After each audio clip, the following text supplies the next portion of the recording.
Hello friends, मैं आपका mentor के सिंह और आज हम अपने सीटेट की नेक्स्ट क्लास देखेंगे, यानी कि सीटेट की जो 2023 की हम तैयारी कर रहे हैं उसकी क्लास नंबर 2 है। और आज हम अपना सेकंड टॉपिक देखेंगे। हम चल रहे हैं सिलेबस के अकॉर्डिंग, यानी कि सिलेबस के अकॉर्डिंग आपको टॉपिक वाइज टॉपिक सारी चीज़ मिलेंगी। तो आपने कल का जो टॉपिक था वो सारा पढ़ लिया था, जिसमें आपको सारी अवस्थाओं के बारे में बता दिया था और वृद्धि विकास के बारे में आपने डिफरेंस समझ लिया था, विकास की अवस्थाओं के, ये सब चीज़ें आपने पढ़ ली थी।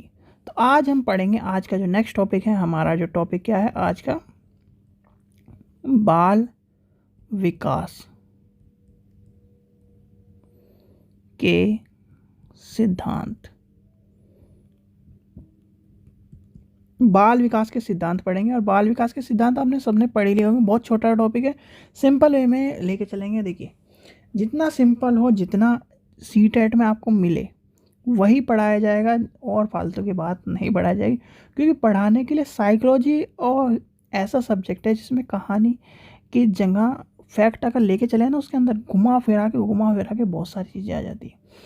तो चलिए, सबसे पहले आपको पता होना चाहिए बाल विकास। बाल विकास की आपको डेफिनेशन बताई थी का, ठीक है। वो डेफिनेशन आप, यानी कि आपको वो डेफिनेशन पता ही है, तो उस चीज़ का दोबारा लिखवाने का या फिर कोई भी एक तरह से कोई सोच नहीं। सीधे हम चलते हैं। आज हम बाल विकास का मतलब क्या है? आयु के अनुसार जब बालक में होने वाले शारीरिक और मानसिक विकास की कुछ विशेष प्रकार के सिद्धांतों पर आधारित जो चीज़ें होती हैं उससे कहते हैं बाल विकास। ये सिद्धांत क्या क्या कहलाते हैं? बाल विकास के सिद्धांत। चलिए लिखते हैं, बाल विकास के सिद्धांत। कलर हम कोई और सा ले लेते हैं। मान लीजिए हमने ले लिया ये वाला कलर ले लिया। चलिए, ठीक है, विजिबल होगा कलर तो, क्योंकि लाइट कलर में। चलिए ये ले लेते हैं, ये भी लाइट कलर सा है थोड़ा, ये ठीक है। चलिए, तो क्या कह रहा है?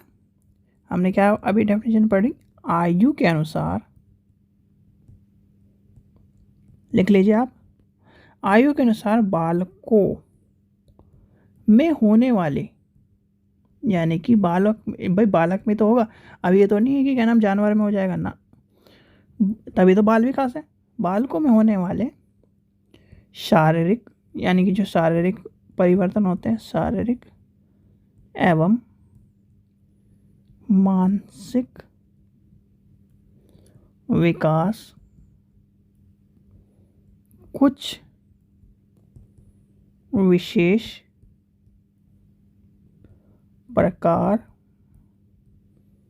के सिद्धांत तो पर आधारित होते हैं। ये सिद्धांत बाल विकास के सिद्धांत कहलाते हैं। ठीक है, तो क्या कहलाते हैं? जो शारीरिक और मानसिक इस तरह के जो परिवर्तन, यानी कि सिद्धांतों के जो विशेष प्रकार के जो एक तरह से डेवलप होते हैं, जो विकास होते हैं, उनको कहलाया जाता है बाल विकास के सिद्धांत कहे जाते हैं। ठीक है, आपने देखा होगा कि जब बच्चे में परिवर्तन, जो छोटे छोटे बच्चे होते हैं उनमें बहुत माइनर से मतलब कुछ समय के बाद कुछ परिवर्तन आ रहा है, कुछ समय के बाद कुछ परिवर्तन आ रहा है। ये नहीं एडोलेसेंस की बात, वो वाली बात नहीं कर रहा मैं। छोटे बच्चे में देखिए, छोटे बच्चे में बहुत सारे बच्चों के आपने देखा होगा कि बाल लेट आते हैं। बहुत सारे बच्चे क्या है ना, थोड़ा चलते लेट है। ये सब चीज़ें अलग अलग शारीरिक मानसिक इस तरह की जो चीज़ें हैं। कोई बच्चा बहुत तेज़ी बोलना, यानी जल्दी बोलना सीख जाता है। सब चीज़ों का डिफरेंस अलग अलग होता है। इसलिए एक शब्द आता है साइकोलॉजी में और हमारे बीएड में, व्यक्तिगत भिन्नता। यानी कि आप इंटरकनेक्टेड करते चल जाओगे ना सब चीज़ों को। यहाँ पे बाल विकास आ गया, फिर शारीरिक, ये सब चीज़ें कनेक्ट करोगे, फिर क्या आएगा? एक वर्ड और ऐड हो जाएगा, वो हो जाएगा क्या? व्यक्तिगत भिन्नता। ठीक है, तो जब लेके चलते हैं आप, ये सब चीज़ें किस पे चलती है, एक अनुमान पे भी चलती है बहुत सारी जगह, और हम रियल वर्ल्ड में भी चलते हैं। जैसे अब कोई भी एक्सपेरिमेंट करते हैं हम, साइकोलॉजी हो चाहे किसी का भी एक्सपेरिमेंट करते हो, पूरी जनसंख्या नहीं लेते कभी भी, चुनिंदा जनसंख्या लेते हैं। तो चुनिंदा जनसंख्या लिया और वो जनसंख्या पुराने टाइम पे चल रही है। जैसे कि आप मान के चलिए, अब बहुत सारे टेस्ट हैं, साइकोलॉजी के भी टेस्ट हैं या फिर किसी चीज़ के टेस्ट हैं, वो पुराने टाइम पे हुए। पर आज का टाइम क्या है, एडवांस बच्चों का, आज के टाइम पे जो टेस्ट है क्या उनका रिजल्ट चेंज हो सकता है, हो सकता है। तो ये सब चीज़ें हमें वेरिएशन यानी कि एक तरह से देखनी पड़ती है। इसलिए कहते हैं कि परिवर्तन होते रहने चाहिए, पर कहीं ना कहीं साइकोलॉजी में अभी तक बहुत सारी चीज़ें परिवर्तन नहीं हुए। चलिए, हमें क्या करना है, हमें सिर्फ अपने एग्ज़ाम को पास करना है और अपनी जॉब को लेना है। चलिए आगे चलते हैं। आगे हम पढ़ेंगे बाल विकास के सिद्धांत के जो महत्वपूर्ण जो सिद्धांत हैं उनको पढ़ेंगे। चलिए, छोटा सा चैप्टर है आपका, बाल विकास से संबंधित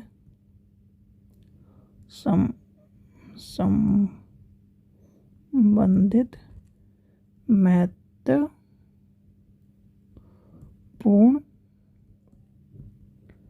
सिद्धांत निम्न है। तो सबसे पहला आएगा आपका परस्पर संबंधित का सिद्धांत। ठीक है, चलिए अब यहाँ से थोड़ा सा ये ले लेते हैं पेन।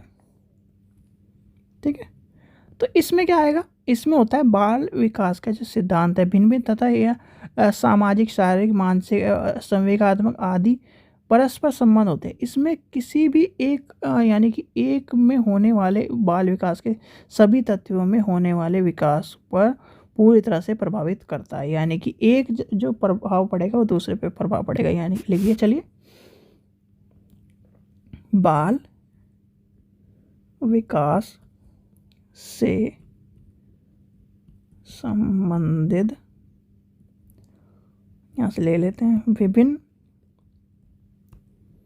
तत्वों यथा, यानी कि सामाजिक हो गया, यथा भी नहीं लेके चले, तथा यथा सीधे लेके चलते हैं, सामाजिक, शारीरिक, मानसिक एवं संवेगात्मक आदि परस्पर संबंध है। इनमें से किसी एक में होने वाला विकास सभी तत्वों में होने वाले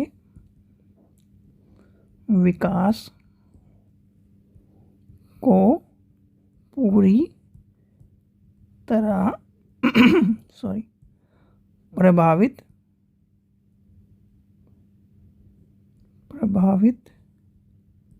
करने में सक्षम है, की क्षमता रखता है, सक्षम है।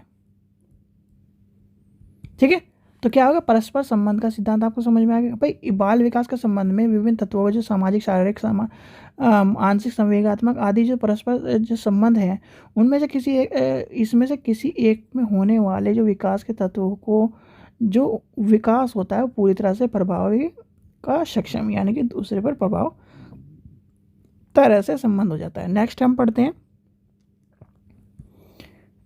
नेक्स्ट है हमारा पूर्वानुमान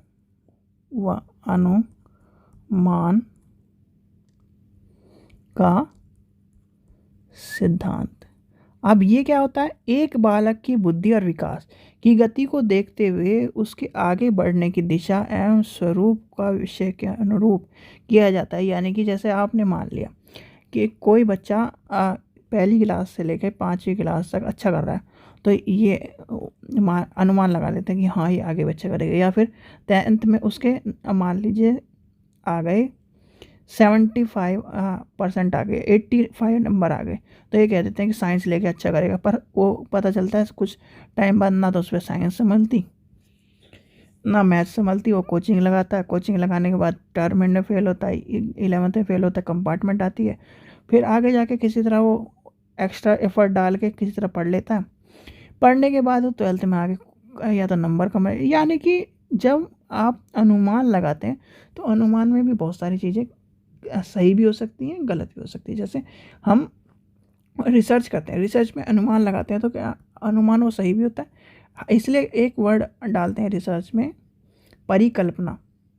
यानी परिकल्पना हाइपोथेसिस जब होती है टेस्टेड, तो उसमें नेगेटिव भी हो सकती है, पॉजिटिव भी हो सकती है। तो इसलिए ये अनुमान लगाना कि क्या सही है बालक के लिए क्या नहीं है, वो एक तरह से क्या होता है, मानसिक योग्यता, उसके ज्ञान के सहारे आगे बढ़ने के विकास की पूर्ण अनुमान लगा लिया जाता है। तो पूर्ण अनुमान क्या कह रहा है, विकास के सिद्धांत के पर प्रभाव डालता है। तो चलिए इसका भी लिखते हैं हम।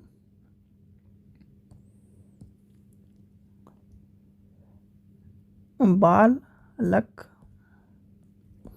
की वृद्धि और विकास की गति को देखते हुए उससे या उसके आगे बढ़ने की दिशा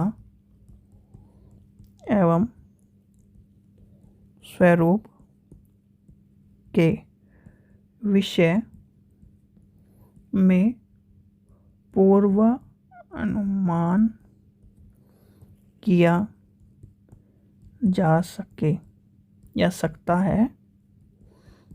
इसी प्रकार बालक की मानसिक योग्यताओं के ज्ञान के सारे उसके आगे के मानसिक विकास के बारे में पूर्व अनुमान लगाया जा सकता है। ठीक है, तो क्या होगा, पूर्वानुमान आ गया, पूर्वानुमान आ गया आपका। अब चलिए आगे चलते हैं। नेक्स्ट है हमारा पूर्वानुमान के बाद आता है विकास के सामान्य से विशेष की ओर का सिद्धांत। आपको डिटेल में इसलिए बताया जा रहा है क्योंकि देखिए सीटेट का मतलब है डिटेल में आपको पढ़ना, और डिटेल में से ही वो अंदर से बातें निकालता है। अगर यूपी टेट में होता तो यूपी टेट में तो मैं सिर्फ और सिर्फ आपको जो 7-8 पॉइंट है वो सारे दिखवा देता है। विकास के सिद्धांत है, विकास की दिशाओं का सिद्धांत है, वैकल्पिक विभिन्नता का सिद्धांत है, विकास और वृद्धि का सिद्धांत है, वृद्धि, ये सारे आपको दिखवा के बस, और एक तरह से चीज़ें चल जाती। पर एक तरह से सीटेट में आपको चीज़ें अंदर की पता होनी चाहिए, इसलिए मैं थोड़ा जल्दी करवाने की कोशिश कर रहा हूँ, क्योंकि लंबी वीडियो का कोई फ़ायदा नहीं है इसमें। कहा जो चीज़ें आपको पता है उसमें मैं एक्सप्लेन नहीं करूँगा, यानी कि लिखूँगा नहीं, से विशेष की और का सिद्धांत। जैसे ये है विकास का सामान्य से विशिष्ट की ओर, देखिए सामान्य से विशिष्ट की ओर चलता जो सिद्धांत है। अब आप मान लीजिए जब पढ़ाते हैं एक वर्ड आता होगा सामान्य से विशिष्ट की ओर चलते हैं, ठीक है। सामान्य चीज़ का ज्ञान है, बच्चे को पता है, ठीक है। मान लीजिए उससे ये पता है कि ईंट से घर बनता है, ठीक है, सीधे सीधे मान के चलते हैं। फिर उसे क्या नाम और विशेष चीज़ बताए कि ईंट को क्या नाम आजकल की ईंट इस तरह की है, इससे भी घर बनता है। यानी कि एक तरह से उसे बिल्कुल लो से लेकर एडवांस तक लेके जाए, ठीक है। पहले उसे पता है कि ट्रेन से ओ सॉरी पैदल भी आ जाता है, बस से भी आ जाता है, इससे भी आ जाता है। तो फिर उसे पता है रेलगाड़ी भी एक यातायात का साधन है। फिर उसे पता है हवाई जहाज भी यातायात का साधन है। तो ये इस तरह से हम क्या लेके चलते हैं, सामान्य से विशिष्ट की ओर लेके चलते हैं। तो विकास की प्रक्रिया में क्या है, सबसे पहले उसे सामान्य चीज यानी सामान्य काम कराएंगे। जैसे आप छोटे बच्चे को क्या कराते हो, पहले ए से ए लिखवाना जब सिखाते हैं हम, ए लिखवाना, जैसे ए लिखवाते हैं, बी लिखवाते हैं, सी लिखवाते हैं, डी लिखवाते हैं, ई लिखवाते हैं, एफ लिखवाते हैं, सॉरी ई बना दिया मैंने, एफ लिखवाते हैं, इस तरह लिखवाते हैं कि नहीं। पहले तो अक्षर ही लिखवाते हैं, फिर उसके से लिखवाते हैं ए से कोई अक्षर बनवा देंगे, जैसे ए बी जुड़वा के लिखवा देंगे, या फिर लिखवा देंगे सी ए टी कैट लिखवा देंगे, जिससे वो अक्षरों के मतलब ये आप जोड़ के लिखना शुरू कर दिया। फिर क्या आएगा, फिर एक सेंटेंस लिखवा देंगे, आई एम, इस तरह से आई एम ए, या फिर कुछ भी लिखवा देंगे, आई एम ए ये फलान ठेड़ा, इस तरह से। मतलब ये क्या करा उसने, पहले सामान्य चीज़ सिखाई उसे कि अक्षर हैं, 26 अक्षर हैं। फिर उसे सेंटेंस, वो अक्षर सॉरी अक्षर बोल रहा हूँ, पहले उसे अक्षर बनाने सिखाए, फिर शब्द आए, फिर सेंटेंस आए, फिर उसे पैराग्राफ आया। तो क्या कर रहा हो, सामान्य से विशिष्ट की ओर चल रहा है। यानी कि पहले बिल्कुल यहाँ था, ये आपका ग्राफ है, यहाँ था, फिर यहाँ था, यहाँ से यहाँ लेके गए, यहाँ से यहाँ लेके गए, यहाँ से यहाँ लेके गए, यहाँ से यहाँ लेके गए। तो ये होता है सामान्य से विशिष्ट। यानी कि सामान्य चीज़ से उठाकर उसे कहना विशिष्ट चीज़ पर बैठा देना, तो उसे कहते हैं सामान्य से विशिष्ट। और सामान्य से विशिष्ट जो प्रक्रिया है वो सबसे बेस्ट प्रक्रिया मानी गई है किसी भी चीज़ को आपको याद करने के लिए। अगर विशिष्ट सामान्य चलोगे तो बिल्कुल बेकार हो जाओगे। कभी भी आप, चलो आज आप हो सीटेट की तैयारी कर रहे हो, क्या आप सीधे ही सीटेट की पेपर में जाकर बैठ जाओगे तो आप पास हो जाओगे? नहीं होगे। पहले आपको सीटेट की सामान्य चीज़ पढ़नी पड़ेगी। सामान्य चीज़ में भी ये भी पता होना चाहिए कि सीटेट में क्वेश्चन कितने आते हैं। बहुत सारे ये सोचते हैं क्वेश्चन, अब हर पेपर का अलग अलग क्वेश्चन का पैटर्न होता है, हर पेपर में अलग अलग क्वेश्चन है। किसी में 100 आते हैं, किसी में 120 आते हैं, किसी में 150 आते हैं, किसी में ज़्यादा भी आते हैं, 200 भी आते हैं। तो आपको सबसे पहले क्या पता होना चाहिए, सिलेबस उसका, फिर उसके क्वेश्चन, नंबर ऑफ क्वेश्चन, फिर पैटर्न। फिर इस तरह से हमें पता चल जाता है कि हमें क्या पढ़ना है, क्या नहीं पढ़ना। फिर आता है सबसे आखिर में, तभी तो हम पेपर देने जाते हैं। तो यानी कि सामान्य चीज़ पता होगी। सामान्य चीज़ में क्या है कि फॉर्म कब बनना है, किस तरह से बनना है, क्या सिलेबस है, ये सब चीज़ें आपको पता होनी चाहिए। तब आपको विशेष चीज़ में यानी कि आप सिलेबस को कवर कर पाओगे और पास हो पाओगे। ठीक है, ये समझ गए सामान्य से विशेष का सिद्धांत। ठीक है, चलिए आगे चलते हैं, नेक्स्ट चलते हैं। नेक्स्ट जो आपका है, देखिए जो जो चीज़ आपको बिल्कुल आसान, जैसे कि ये थे परस्पर का सिद्धांत और पूर्व अनुमान का सिद्धांत, ये थोड़ा सा लिखने वाले सिद्धांत थे। अब है नेक्स्ट है विकास की दिशा का सिद्धांत। अब विकास की दिशा का सिद्धांत लिखने वाला भी है, तो इसे पेन को चेंज कर लेते हैं। विकास की दिशा का सिद्धांत क्या है, इस सिद्धांत के अनुसार जो होते हैं विकास की जो प्रक्रिया होती है उसकी दिशा में व्यक्ति आनुवंशिक और वातावरण के जो कारक हैं वो प्रभावित करते हैं, और प्रभावित करते हैं तो इसके अनुसार बालक में सबसे पहले सर और भुजाओं की गति का नियंत्रण करना सिखाता है। यानी कि एक तरह से क्या करता है, सर और भुजाओं का नियंत्रण। फिर उसके बाद क्या होता है, टांगों, उसके बाद क्या होता है, वह अच्छी तरह से बिना सहारे खड़ा होने का चलने लगता है।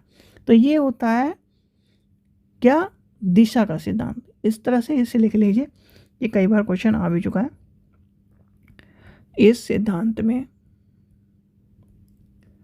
इस सिद्धांत के अनुसार लिखिए, इस सिद्धांत के अनुसार विकास की प्रक्रिया की दिशा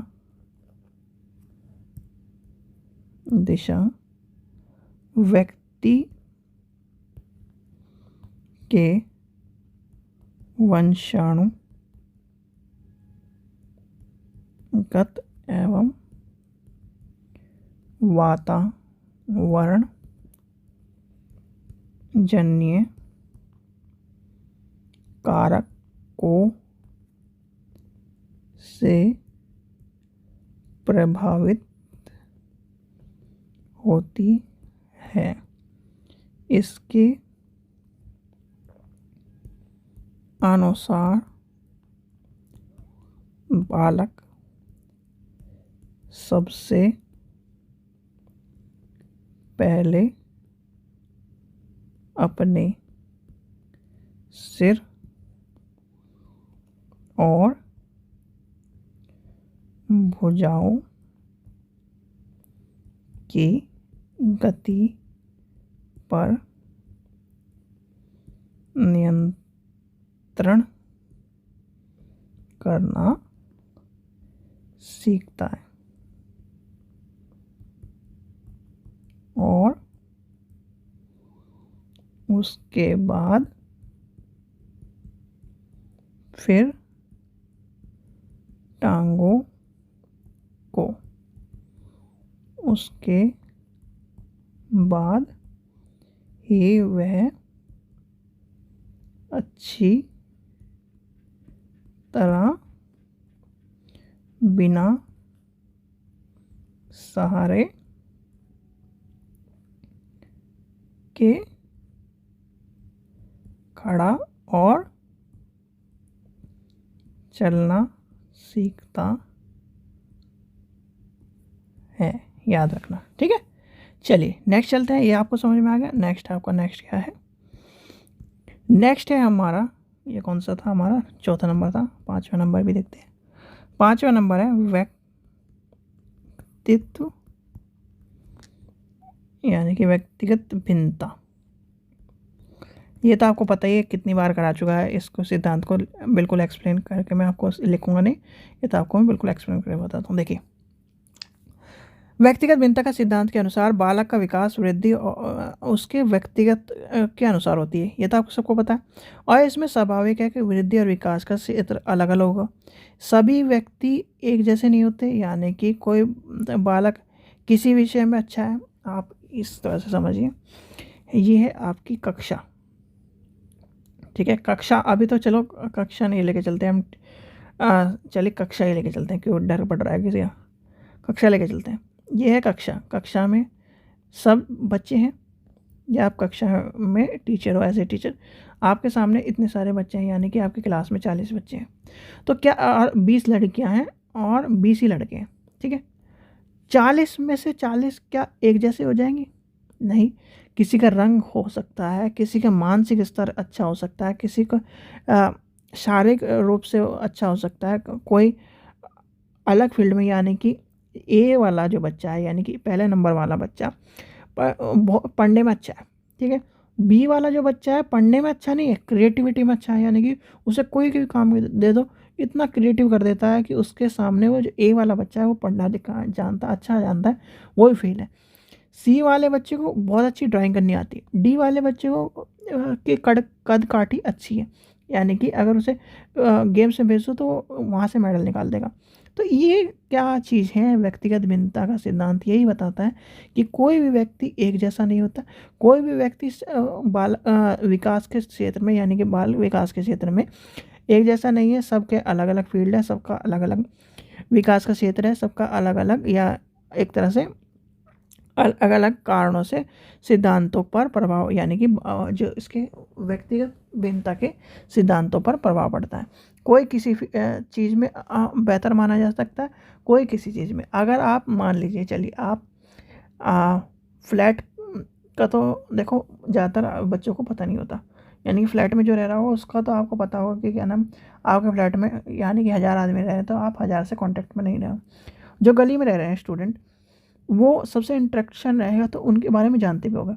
आपके गली में 20 बच्चे हैं, तो आप 20 के बीच उसको को देखिए, एक ही टाइम पे पैदा हुए होंगे, तब भी उनमें डिफरेंस मिलेगा। क्यों मिलेगा? व्यक्तिगत भिन्नता। और व्यक्तिगत भिन्नता का सबसे बड़ा का कारण है वातावरण है, आनुवांशिकता है उनके। एक तो जेनेटिक जो चीज़ें हैं वो वातावरण हो गया, फिर उसके जो गुण हैं वो अलग अलग है, मानसिक स्तर अलग अलग है, और उसके शारीरिक गुण अलग है। तो ये सब चीज़ें व्यक्तिगत भिन्नता में यानी कि बाल विकास के सिद्धांत में सबसे इम्पोर्टेंट जो चीज़ है, यही इम्पोर्टेंट चीज़ मानी जाती है, व्यक्तिगत भिन्नता। और इसी से आपको सबसे ज़्यादा क्वेश्चन मिलते हैं, व्यक्तिगत भिन्नता और दूसरा कौन सा, विकास की दिशा का सिद्धांत वाला। चलिए आगे चलते हैं, नेक्स्ट चलते हैं। व्यक्तिगत भिन्नता तो आप समझ गए होंगे। एकीकरण का सिद्धांत, एकीकरण का सिद्धांत, ये भी कई बार पूछा गया है सीटेट में। एक बार पेन चेंज कर लें हम।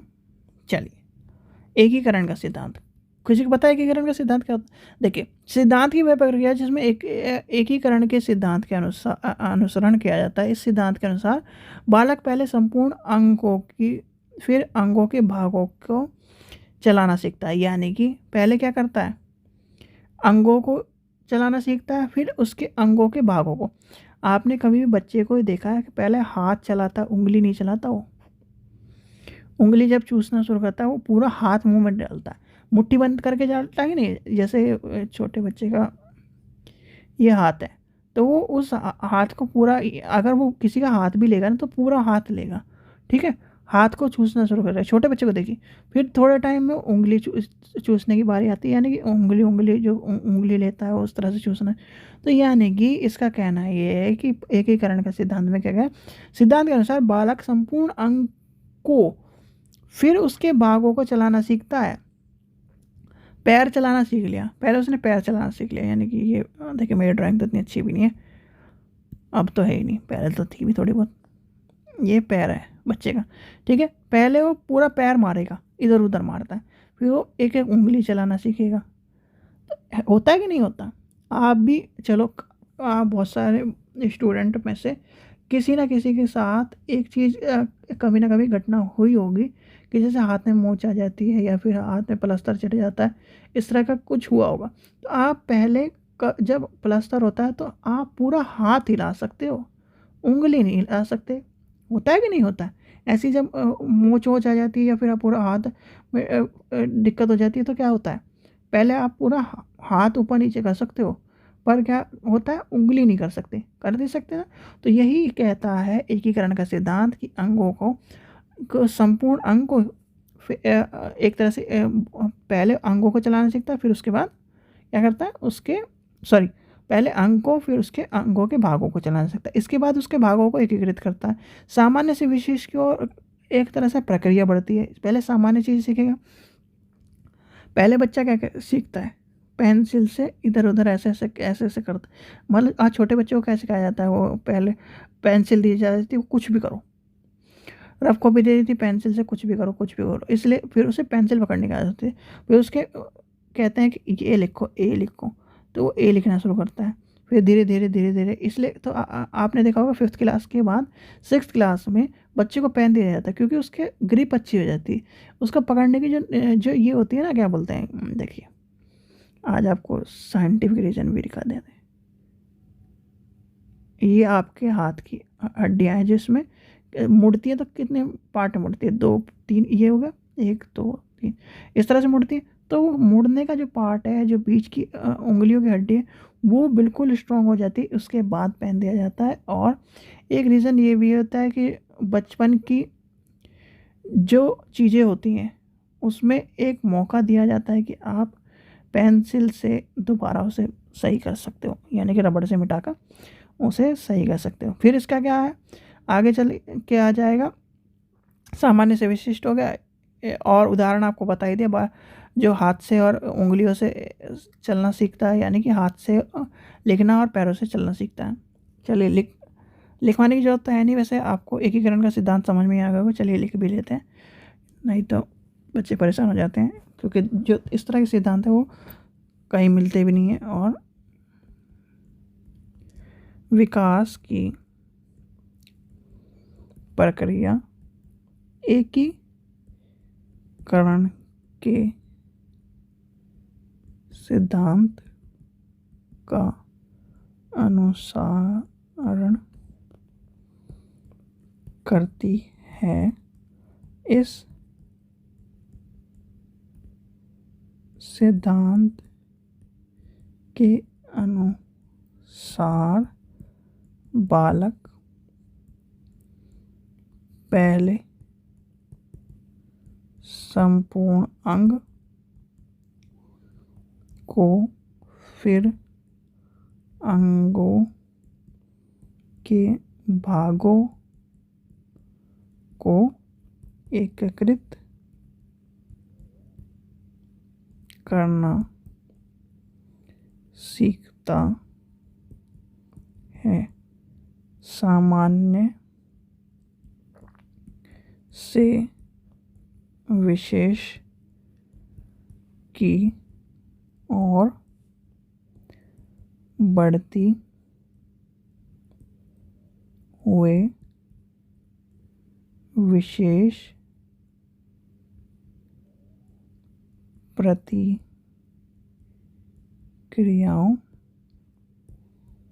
तथा चेष्टाओं को इकट्ठे रूप में प्रयोग में लाना सीखता है। उदाहरण क्या होगा? उदाहरण, एक बालक पहले पूरे हाथ को, फिर उंगलियों को, जो अभी मैंने बताया आपको, उंगलियों को चलाना सीखता है। ठीक है, ये हो जाएगा। अब आपके बचे हैं 2 सिद्धांत। एक हो जाएगा वृद्धि और विकास का सिद्धांत। ये दोनों सिद्धांत छोटे छोटे से, वृद्धि एवं विकास का सिद्धांत। वृद्धि और विकास के सिद्धांत क्या? इस सिद्धांत के अनुसार वृद्धि और विकास के वंशानुगत और वातावरण को प्रभावित करता है। संयुक्त रूप से एक वृद्धि और विकास जो प्रक्रिया है वो क्या है? इन दोनों को सामान्य रूप से महत्वपूर्ण आवश्यक है। और वृद्धि और विकास के बारे में आपको बताया, वृद्धि एक टाइम पर आकर रुक जाती है और विकास आपको निरंतर चलने वाली प्रक्रिया है। यानी कि बालक के जन्म से, एक तरह से बालक का जब माँ के गर्भ में आ जाता है तब से विकास शुरू हो जाता है और जब तक मृत्यु नहीं होती तब तक चलता रहता है। ठीक है, ये छोटा सा टॉपिक है। और इसके बाद है लास्ट आपका है 8वां है वृद्धि एवं विकास की गति की दर में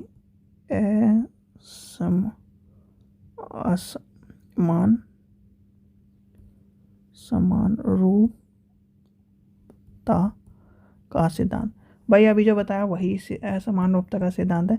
सीधी बात है, एक टाइम अगर रुक जाएगी ये पूरी ज़िंदगी भर चलती चल जाएगी, कोई और नहीं है। किशोरी अवस्था तक यानी कि एक तरह से वृद्धि तो जो है ये मान के चलते हैं मैक्सिमम आप की जब 30 से प्लस के आसपास वृद्धि तब तक हो जाती है। मतलब 30 तक मैक्सिमम बहुत कम की जो बढ़ती है वृद्धि होती है, नहीं तो 30 तक आकर रुक जाती है। विकास जो है ज़िंदगी भर चलता चल जाता है। ठीक है, यानी कि विकास की प्रक्रिया जीवन पर्याप्त आपको पता है।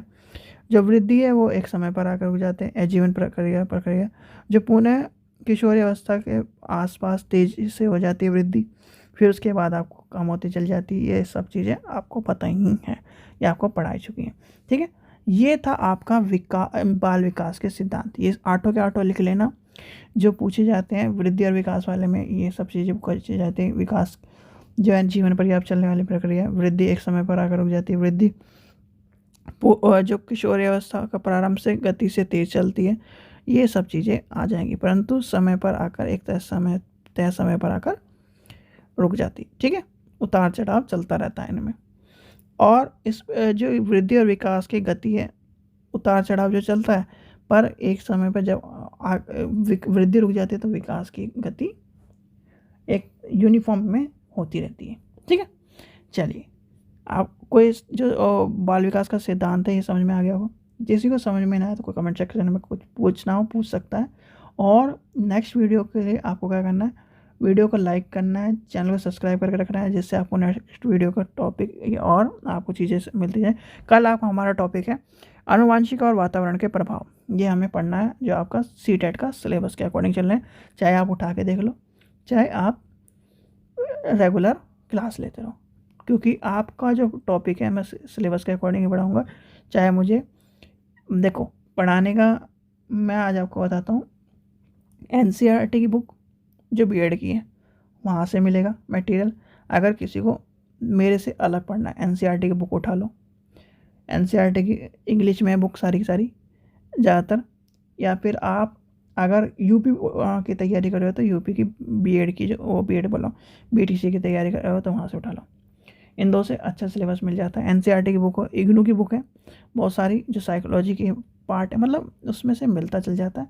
आप अच्छी तरह तैयारी करना चाहते हो तो, या फिर बहुत सारे ओपन यूनिवर्सिटी वहाँ से।